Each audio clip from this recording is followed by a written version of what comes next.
माधवदास जी जगन्नाथ जी के भक्त हुए। वो जगन्नाथ जी को प्रणाम कर रहे थे। जगन्नाथ जी बोले, कहो माधवदास। बोले, कुछ नहीं, आज्ञा मांगने आया हूं। बोले, काहे की? बोले, मैं वृंदावन जा रहा हूं, 6 महीने बाद आऊंगा। जगन्नाथ जी बोले, तो अकेले क्यों जा रहे हो, हमको भी ले चलो। माधवदास जी बोले, पुजारी पंडा सब मुझे मार देंगे आपको लेके गया तो। जगन्नाथपुरी में इतने लाखों वैष्णव दर्शन करने के लिए आते हैं, सब आपको निहारने आते हैं। अब मैं आपको वृंदावन ले जाऊंगा, कितने वैष्णवों का दर्शन छूट जाएगा। और दूसरा, आपको इतनी भूख लगती है, रास्ता भर में आपके 8-8 बार भोग लगाने की सामर्थ्य मेरी तो नहीं है। हम तो 3-3 दिन भूखे रह के रह लेंगे, और वृंदावन बहुत दूर है, यहाँ से पहुंचने में 1.5-2 महीना लगेगा। आपको कहाँ कहाँ लिए घूमूंगा मैं, आप यहीं रहो पुरी में, मैं होके आता हूं। तो बंधुओं, कहते हैं कि जैसे माधवदास जी मंदिर से बाहर आए और एक बार पुनः मुड़ करके जब जगन्नाथ जी को देखा, तो श्री जगन्नाथ जी के नेत्रों से आंसू गिर रहे थे।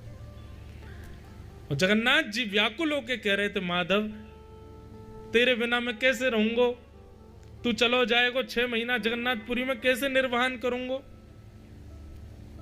इसे कहते हैं भक्ति की श्रेष्ठता, कि हम उनके अधीन हैं, ये तो है ही, पर वो भी हमारे अधीन हो जाएं, नहीं रह पाए तुम्हारे बिना। और वही हुआ। माधवदास जी जब चले गए तो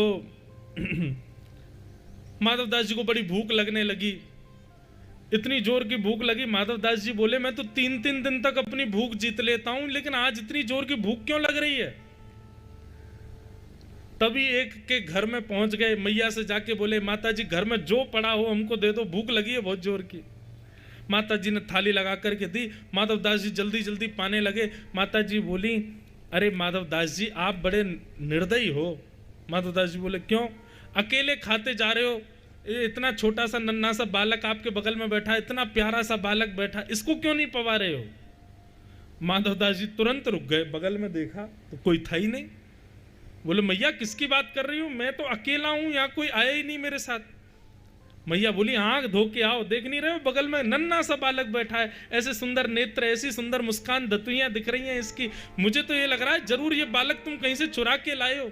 इतना कोमल बालक कोई मां कैसे दे सकती है किसी को। माधवदास जी ने नेत्र बंद किए और जैसे जगन्नाथ जी का स्मरण किया तो बालक के रूप में जगन्नाथ जी का ही दर्शन हुआ। माधवदास जी बोले, तभी मैं कहूं मुझे इतनी भूख क्यों लग रही है।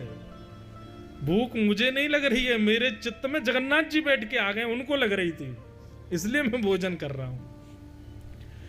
जो माधवदास जी 1.5 महीने में वृंदावन पहुंचने वाले थे, 3 महीना में पहुंचे। क्यों?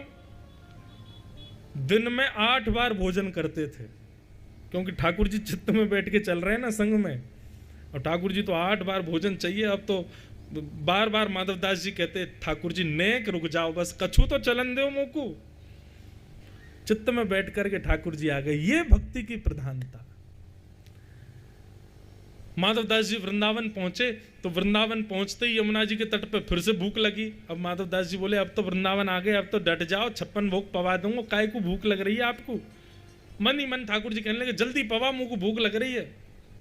तो माधवदास जी को कुछ नहीं दिखा, तो कहीं चने बिक रहे थे, माधवदास जी ने लेकर के चने पा लिए। अब चने पाने के बाद यमुना जल पी करके माधवदास जी वृंदावन बिहारी लाल बांके बिहारी जी का दर्शन करने के लिए निधिवन राज में गए। जैसे ही निधिवन राज में पहुंचे, कुंज के भीतर से स्वामी श्री हरदास जी निकल करके आए, दर्शनार्थी बैठे थे। स्वामी श्री हरदास जी बोले, तुम दर्शनार्थियों में माधवदास कौन है?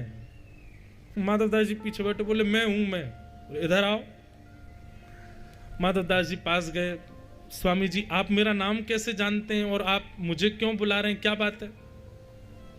बोले, हमने 56 भोग ढराए हैं बिहारी जी को, लेकिन बिहारी जी टेढ़ा मुंह करके बैठे हैं। बोले, मुंह को भूख ही ना लग रही। हमने की, क्यों? बोले, माधवदास ने रूखे चना खवा दिए मुंह को, या हमारे भूख ना लग रही। इसको कहते हैं भक्ति की श्रेष्ठता। ये बंधुओं सुने ही लो, हमारे जीवन में पता नहीं ऐसा कभी होगा कि नहीं, पर विश्वास अटूट रखो मन में, निश्चित होगा।